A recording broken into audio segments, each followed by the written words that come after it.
In India, the concept of senior living facilities has gained significant traction in recent years. These establishments are often marketed as idyllic retirement havens, complete with modern amenities and a community atmosphere. However, beneath the surface of this enticing narrative lies a stark reality. Many senior living facilities are little more than commercial ventures designed to sell real estate rather than genuinely cater to the needs of the elderly. One of the primary ways these facilities function as commercial enterprises is through the sale of real estate. Most senior living projects are built on large plots of land, typically far from city centers, under the guise of providing a serene and peaceful environment. While the idea of living amidst nature may seem appealing, the reality is often far from ideal. These remote locations result in significant seclusion for residents, cutting them off from the convenience and vibrancy of city life.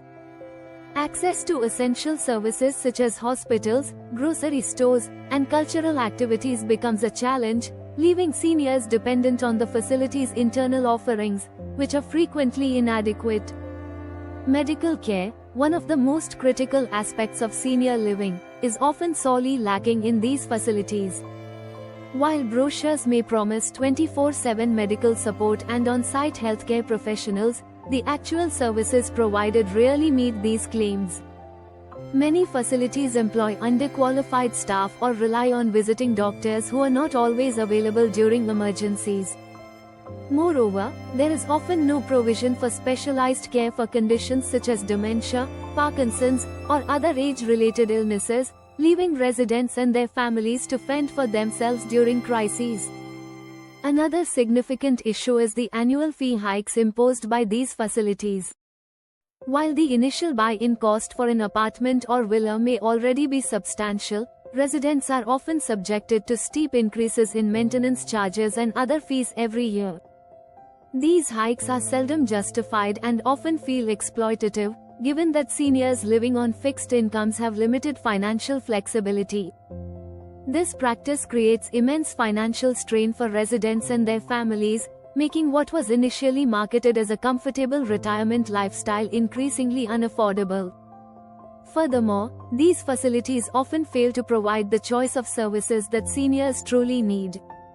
Many adopt a one-size-fits-all approach, offering standardized packages that may not align with the individual preferences or requirements of residents.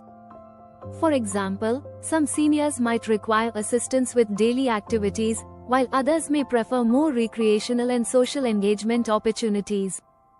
Instead of tailoring services to meet these diverse needs, many facilities focus on providing generic amenities such as clubhouses, swimming pools, and landscaped gardens, which often go underutilized.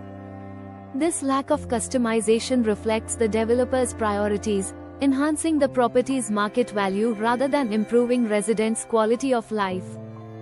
The profit-driven nature of these ventures also manifests in the lack of transparency and accountability.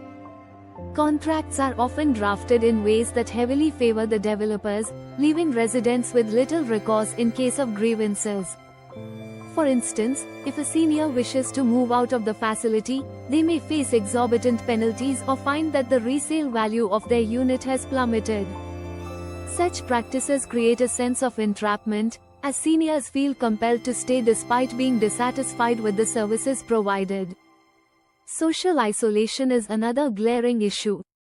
While these facilities claim to foster a sense of community, the reality is that many residents end up feeling lonely and disconnected. Being located far from family and friends, combined with limited opportunities for meaningful interaction, exacerbates feelings of isolation. This is particularly concerning given the emotional and psychological vulnerability of seniors, who thrive in environments where they can maintain close relationships and engage in fulfilling activities. It is also worth noting that many senior living facilities lack robust grievance redressal mechanisms.